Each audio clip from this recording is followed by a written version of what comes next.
अस्सलाम वालेकुम, मैं हूं आपका दोस्त उस्मान अली और ये है हमारा छोटा सा भतीजा अजान जाट। और ये आज आया है खेतों में चारा काटने के लिए। ये पकड़ो भाई, चलो अब चारा काटो। चलो चलें हम। इधर तो देखो। चलो चलो।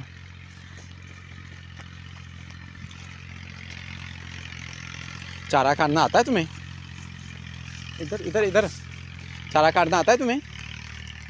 चलो काट के दिखाओ।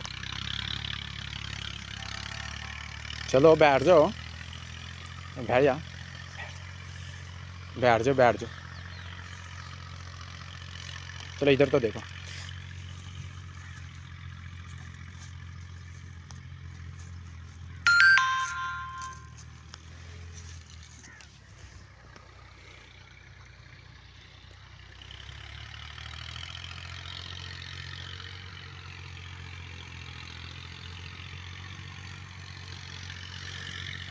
इधर देखो, इधर देखो ऊपर।